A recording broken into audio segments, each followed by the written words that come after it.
Hey, it's Jordan with Status Coup. As the spineless, fraudulent corporatists in the Democratic Party reversed their private calls for Biden to drop out, publicly refusing to state the obvious, the Wall Street Journal is out with a, frankly, scandalous piece of journalism. Credit to them, even though it's the Wall Street Journal, that clearly shows the Democratic Party, the Biden White House, and frankly, the media have been covering up the true nature of Biden's condition.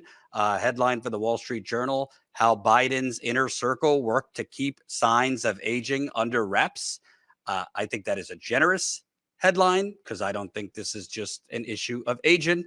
There's several parts here that we need to take a look at. I don't know how much the media will report on it, considering it seems the Democratic Party is deciding to go down with the Titanic. Trading places. Lawmakers in both parties say they don't get enough face time with the president. Biden took almost a week to call Senate Majority Leader Chuck Schumer after the debate. A White House official said the president has spoken to at least 20 lawmakers since the debate. Biden's team refused requests by Republican House leaders to meet with the president, instead offering conversations with senior White House aides. Here's the really meat on the bone here. Biden has had fewer small meetings with lawmakers as his term has gone on. German officials, aware of Biden's fatigue at night, sought to accommodate the president by planning a June 2022 event with German Chancellor Olaf Scholz in the early evening.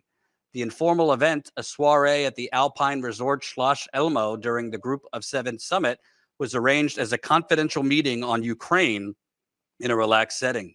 Biden didn't show, surprising the chancellor and his aides, officials said.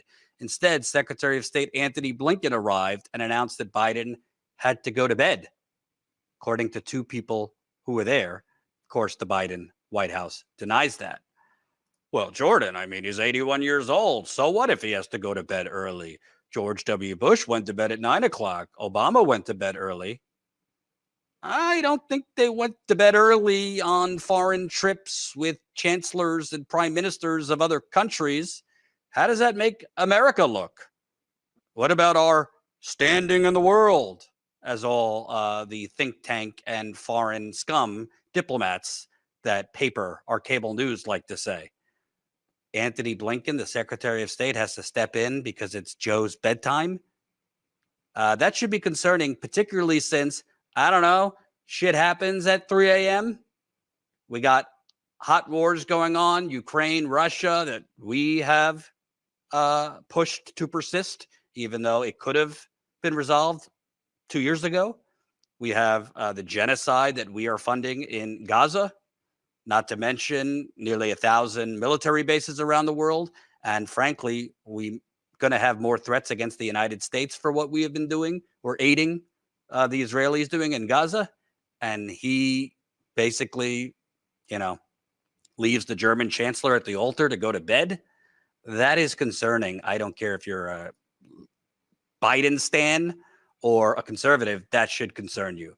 More from the Wall Street Journal's credit to them for actual reporting that you wonder why the New York Times, Washington Post, and others didn't do this. Seems there were plenty of sources willing to talk.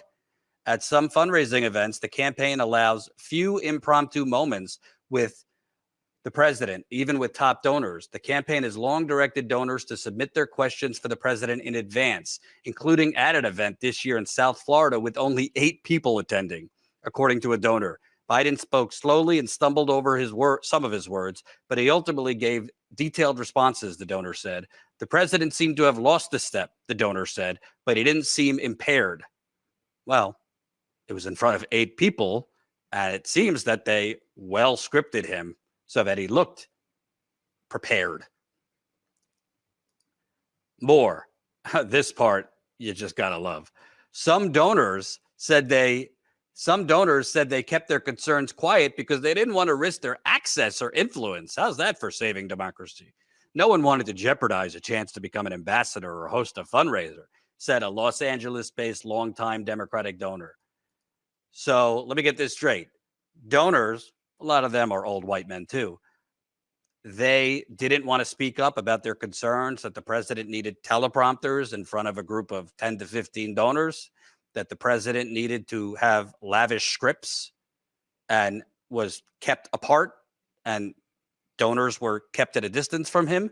They didn't want to speak up for fear of losing access or ambassadorships. What do they need access for? Cushy tax cuts, deregulation, favorable subsidies. Are they not donating just out of the kindness of their heart?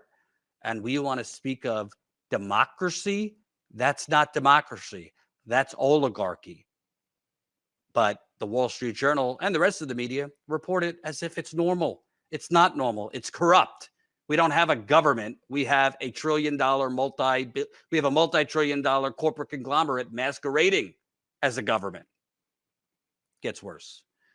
Wall Street Journal reports Biden has held fewer news conferences and interviews than any president at this point in their term, going back to Ronald Reagan, according to an analysis by presidential scholar Martha Joint Kumar, whose data starts with Reagan's presidency. White House aides often erect barriers to keep reporters from asking Biden questions. Journalists are sometimes kept dozens or even hundreds of feet away from the president at events. White House staff often blast music so questions can't be heard during the president's exit. Journalists are sometimes kept dozens or even hundreds of feet away from the president at events. And the White House is pumping music so questions can't be heard during the president's exit. I've been at protests of fundraisers where the rich people blast music to blare out the protesters. I've never heard of a president's staff blaring music to drown out journalists' questions. What do you think they're going to do at the DNC convention to drown out questions, concerns, possibly protests that erupt inside? This is one hell of a scripted cover-up. Unbelievable. Absolutely unbelievable. But frankly, there's one part that truly, and I believe the Republicans are going to use this, even though they don't give a damn about veterans either. This is from the Wall Street Journal. Aides sometimes stepped in to help. At a fundraiser in New York around the time of the United Nations General Assembly last fall, Biden seemed at a loss trying to answer questions about the Middle East for people in a photo line, according to a person there. An aide whispered in Biden's ears, the person said, and the president then answered. During a fundraiser at the Four Seasons in New York in June 2023, Biden spoke for 5 to 10 minutes and then took a few questions, said attendees who bought a ticket. They were struck by how fragile he seemed. At one point, Biden couldn't recall the word for veteran.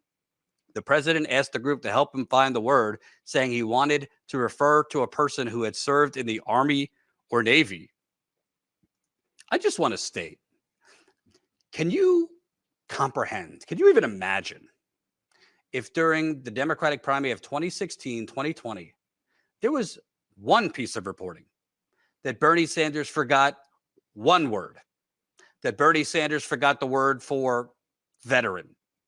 Can you imagine how quickly the entire media, print, cable news, digital, radio, the orchestrated, army would be demanding cognitive tests and him to drop out?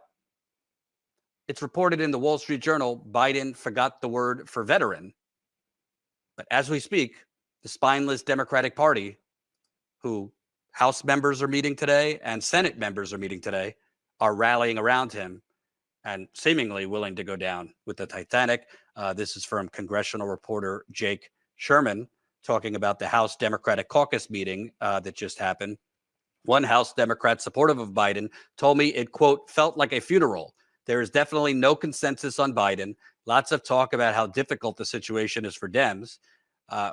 Representative Jahana Hayes of Connecticut said that putting Harris atop the ticket would be setting her up for failure. Representative Mark Takano said he saw a poll recently that had Biden losing his district in California. Biden won that district with 62% of the vote last time. Biden losing a district in California, one of the bluest states in the land. Speaking of spineless Democrats, here's Jerry Nadler, one of the most establishment Democrats in the land, who reports had privately said Biden should drop out, but now that the tide is turning, he suddenly cares more about his own invitation to the DNC Christmas party than, quote unquote, saving democracy. Let's take a listen. You do have any just concerns to be clear, sir, serve out the next term? Do you have any concerns about being able to serve out the rest of this term? No. just to be clear, sir, you do not want the president to drop out? I do not. Sir, is your support for the president a pragmatic consideration, given that the president has said he will remain in? Well, yeah. I know. He said he's going to remain in. He's our candidate, and we're all going to support him. I hope we're all going to support him. That kind of leaves you with no choice then, I take it. I'm talking about William. Well, yes. As the president said, something like 90% of Democrats voted for him in the primaries. He won the nomination, and that's the end of the matter. Thanks, sir. So why the reversal? How do you feel about the fact that a Parkinson's specialist visited the White House 8 times in the last year? Well, apparently he visited for other people, according to the White House. Well, at least one time he visited with the president. Well, According to the White the House. president's entitled to have an Chairman, examination. you're changing your mind now. No, I'm not changing my mind. Woo, boy. Boy. Gotta give it to them. They really care about saving democracy. And by the way, I mean, I wouldn't be happy with anyone that they put in to replace Biden because they would all be corporate shills. But at this point, I mean, I think even the White House parliamentarian might have a better chance than Biden against Trump. Speaking of, new poll, Trump's lead in Wisconsin has expanded. Trump up by 5 in Wisconsin. Most battleground state polls, Trump is up. And by the way, most pollsters think Biden has to win Wisconsin, Michigan, and Pennsylvania to win re-election. Right now, most battleground states show him doing the best in Michigan, but most battleground states show him down in Wisconsin, down in Pennsylvania, and only up slightly in Michigan. This from Dave Weigel, which should kind of say it all. Real Clear Politics average on this day in prior campaigns. In 2020, Biden was up by 9 points. 2016, Clinton up by almost 5 points. 2012, Obama up by 2.5. 2008, Obama up by 4. 2004, Kerry up by 2. First time in 24 years that the GOP nominee has led after the July 4th holiday going into the conventions. But everything's fine. And to me, this is not just about Biden. This is about Congress. You know, the Democrats are huffing and puffing about democracy. New party affiliation.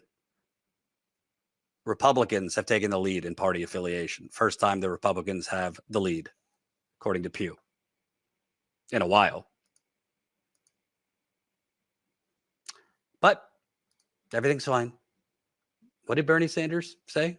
The Democrats would prefer to go down with the Titanic as long as they have first class.